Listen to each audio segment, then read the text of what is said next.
Hey folks, just a little update on how things are going with the Ancel Scan Tool. This thing does have some bugs in it. I've submitted them as feedbacks. A couple of those things have been fixed already. I just got an update today for the Chrysler version 23.0 of the Chrysler. They repaired problems with special functions of individual models. That was a problem that I was having and sent over to them that they've now fixed. It was a problem where you go into the special functions and it would give you a list of the live stream codes to choose from instead of doing the special function. So they are actively supporting this tool. They have emailed me back several times and thanked me for submitting the issue and told me that they're working on it. A couple of them they've already known about and they say it's coming out in an update. And then other ones it's the first time they've seen it and they get right on it and they get it fixed. I've had some of those things come out like the next day with an update that fixed it. Some of them, like this one, is a week and 2 days.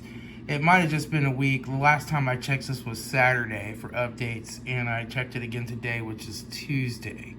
Now, one of the nice things about this scan tool is that you can say you are having a problem with a certain function of the scan tool. So you can go here to this video recorder and hit start now. And now it's recording everything that you do on here. So you can, come down here and do it. It's not going to connect right now because I don't have my VCI connected. But you can come down here and show them what it's doing. It also records the audio. And when you get done, you uncheck that. Now, if you go back here to Data Manager, you can actually see in the video what it's doing. This is also a handy function if you're recording, if you're graphing data and it might, go off the graph by the time you would see it. You can start that video record function as a way to be able to kind of play it back, although you couldn't zoom in on it. So now you can see it's playing that back, right? So now what you do is you come down here to the feedback, right, and you hit feedback. And then you can say, okay, let's say I had an abnormal active test. That seems to be the most common problem, right? And then you can say what you had it with. So we can say we had it with Chrysler. Then I can type in a complaint, right? And then I can do an attachment here. And I can say I want to attach a video. And then I can come here and I can attach the video and submit it. So that's really nice because that gives them the ability to be able to see what you're talking about while you're connected to the car, what it's doing. That's weird, which helps them to be able to get a fix out a lot quicker if they can actually see it. So remember, these software engineers are, they're Chinese, but they speak really good English. They type really good English. They've emailed me back and thanked me. They've emailed me and asked me a few additional questions about what I was doing.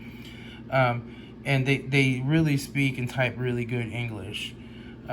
So that's really nice. The other thing this can do is you can also, I like this function, is you can be in here looking at codes and you can hit this thing right here and it'll just take a picture and it'll save it. So if you just quickly you can also run a report and save the report. But say you just want, I probably have a report or two saved in here. Here's one. This is a Cadillac report. And so this is the report that it gives you of all the codes, which that's a good idea to save that. For instance, this car had so many codes. It was the first time I worked on it. I just wanted to clear the codes and see which ones come back, right? Was it because I had a low battery, it had been sitting for a while? And so sometimes you want to do that, but you want to save it. But if you just have a couple codes or you want to take picture of a certain piece of data or status, you can do that and then do an image. And then you can go bring up those images and go through them as well, which is really nice. They've already come up with a big update for this too, a whole new operating platform, which it did change this feedback thing quite a bit. This was a lot different before, but still similar. And then you have data playback, and I don't have any saved in here right now. But this is like if you're out driving the car and you're monitoring different statuses on the live data, you can record that data so that you can play it back later. They also have the quick support. I haven't used this yet, but this is where they can connect via TeamViewer and connect in and take a look at what's going on. But I haven't actually had to use that yet, and I don't know if you call them or what that deal is. Also has this Dtc Query, and this is just a basic list of all your OBD2 codes, all your general codes, you know, and what those different codes are. And I don't know if it will let me scroll. It won't. So you can go down here, but you can also search for a code here. So you can type like 420, and it'll bring up a PO 420, right? I'll bring up everything with 420 in it, so you can find them really quick that way. But again, these are just general OBD2 codes. They don't really do a list of the factory specific codes. But the factory specific codes will tell you beside them what they mean usually. On at least everything domestic I've worked on. I don't work on a lot of the European crap where they don't give out code descriptions on a lot of that crap. But yeah, it works really well. I did do oil reset light the other day, and that worked. But this tool so far seems really well supported, and they're making updates and actively trying to make it better. And they seem really thankful when I submit problems that I find. Because, you know, a lot of people, they buy a scan tool like this, they go read a few codes out of their car, and they throw it in a drawer, and they never use it again. So it takes somebody who's, you know, really seriously out diagnosing cars to really put it through its paces. I think they appreciate that.